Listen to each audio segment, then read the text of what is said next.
तो आज का हमारा स्ट्रक्चर रहेगा कंपल्शन।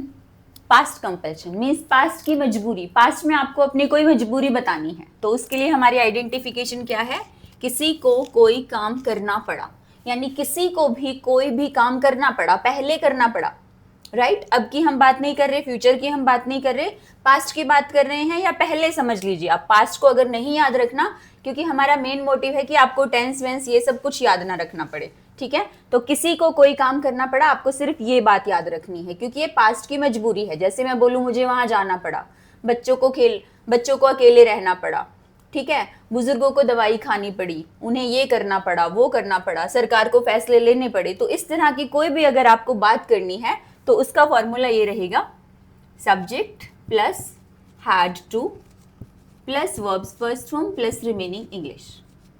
यानी किसी को कोई काम करना पड़ा याद रखें had to plus first form. Easiest way to learn the things, right. किसी को कोई काम करना पड़ा यानी काम करना पड़ा याद रखो, और had to plus first form याद रखो, बस। सो इसमें हमारा वही सेम एग्जाम्पल, मुझे इंग्लिश सीखनी पड़ी,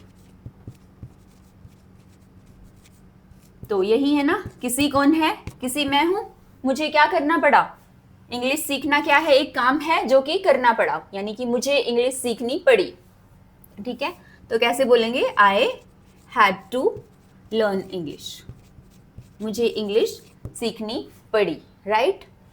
फिर है, अगर हम इसे नेगेटिव में बोले, मुझे इंग्लिश नहीं सीखनी पड़ी, मुझे इंग्लिश नहीं सीखनी पड़ी, तो नहीं सीखनी पड़ी को हम कैसे बोलेंगे, कुछ क्या बोल सकते हैं इसमें, I hadn't to learn English, ऐसे बच्चे बोल देते हैं, राइट। मैं इतने सालों से इंस्टीट्यूट मेरा अपना है, उसमें मैं स्टूडेंट्स को पढ़ाती हूँ, तो इस तरह की गलतियां करते हैं वो, लेकिन ऐसे नहीं करना है। इसमें क्या करना है, डिडंट, डिड और नॉट की शॉर्ट फॉर्म हमें क्या करनी है, डिडंट, और डिड के बाद कभी भी हैड नहीं आ सकता, डिड के बाद ऑलवेज फर्स्ट फॉर्म यूज की जाती है।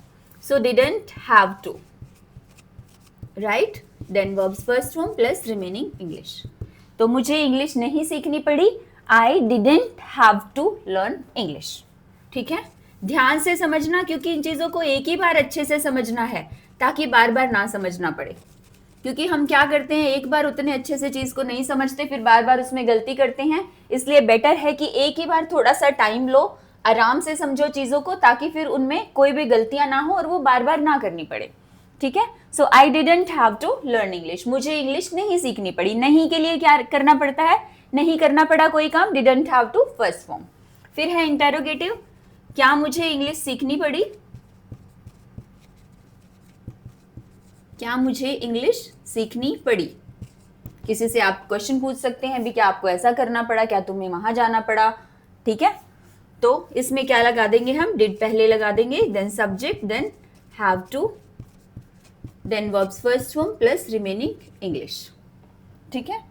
तो ये क्वेश्चन है, तो क्या मुझे इंग्लिश सीखनी पड़ी, did I have to learn English, okay. फिर है इंटेरोगेटिव नेगेटिव, क्या मुझे इंग्लिश नहीं सीखनी पड़ी, नहीं सीखनी पड़ी।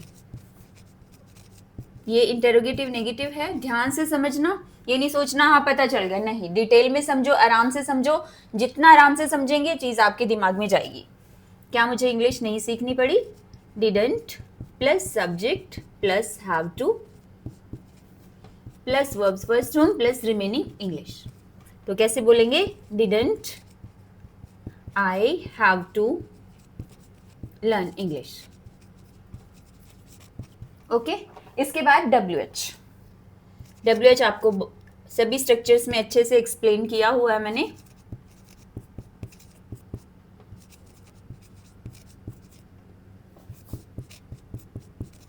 ठीक है, इसमें हम 4 WH वर्ड्स यूज करते हैं, वैसे इंग्लिश में 9 WH वर्ड्स हैं, क्योंकि 9 जो WH वर्ड हैं वो सारे सब स्ट्रक्चर्स के साथ एप्लीकेबल नहीं होते, तो हम 4 यूज करते हैं। जो 5 WH बचे हुए वर्ड्स हैं उनकी वीडियो हम अलग से बनाएंगे, अलग से आपको समझाएंगे। तो मुझे इंग्लिश कब सीखनी पड़ी, तो कैसे बोलेंगे, when did I have to learn English, right. फिर है मुझे इंग्लिश कहाँ सीखनी पड़ी, तो कैसे बोलेंगे, where did I have to learn English, मुझे इंग्लिश क्यों सीखनी पड़ी, why did I have to learn English, मुझे इंग्लिश कैसे सीखनी पड़ी। हाउ, कैसे के लिए क्या है, how did I have to learn English, मुझे इंग्लिश क्यों नहीं सीखनी पड़ी, right. So why didn't I have to learn English. तो ये था किसी को कोई काम करना पड़ा, जैसे उसे स्कूल जाना पड़ा, he had to go to school. मुझे दवाई खानी पड़ी, I had to take medicine. उसे डॉक्टर से कंसल्ट करना पड़ा, he had to consult the doctor. तो इस तरह से आप आइडियाज बना के देखना, इसकी वॉइस ट्रेनिंग करके देखना ग्रुप 1-2 के साथ, जो हमने बता रखी है, जो हम सेम आइडिया के साथ करते हैं। जैसे कि मुझे का तो हमने बोल दिया 9 टाइम्स। फिर है ही, उसे इंग्लिश सीखनी पड़ी, he had to learn English, उसे इंग्लिश नहीं सीखनी पड़ी। He didn't have to learn English, क्या उसे इंग्लिश सीखनी पड़ी। Did he have to learn English, क्या उसे इंग्लिश नहीं सीखनी पड़ी। Didn't he have to learn English, उसे इंग्लिश कब सीखनी पड़ी। When did he have to learn English, उसे इंग्लिश कहाँ सीखनी पड़ी। Where did he have to learn English, उसे इंग्लिश क्यों सीखनी पड़ी। Why did he have to learn English, उसे इंग्लिश कैसे सीखनी पड़ी। How did he have to learn English, उसे इंग्लिश क्यों नहीं सीखनी पड़ी। Why didn't he have to learn English. तो ये ग्रुप 1-2 मैंने बहुत सारे स्ट्रक्चर्स की वॉइस ट्रेनिंग की वीडियोस बना के डाली हुई हैं। तो आपको पिछली वीडियोस देख के समझ में आ ही गया होगा कैसे वॉइस ट्रेनिंग करनी है। तो पूरी आप इसके यहाँ से यहाँ तक वॉइस ट्रेनिंग 1 करेंगे, ठीक है। और फिर इसके क्रिएटिव आइडियाज, जैसे नया नया सोच के अभी हमने बनाए थे, मुझसे स्कूल जाना पड़ा, ये करना पड़ा, वो बना के देखना। अगर आपको इसमें कुछ भी डाउट होता है तो आप मुझसे कमेंट करके पूछ सकते हैं। Thank you.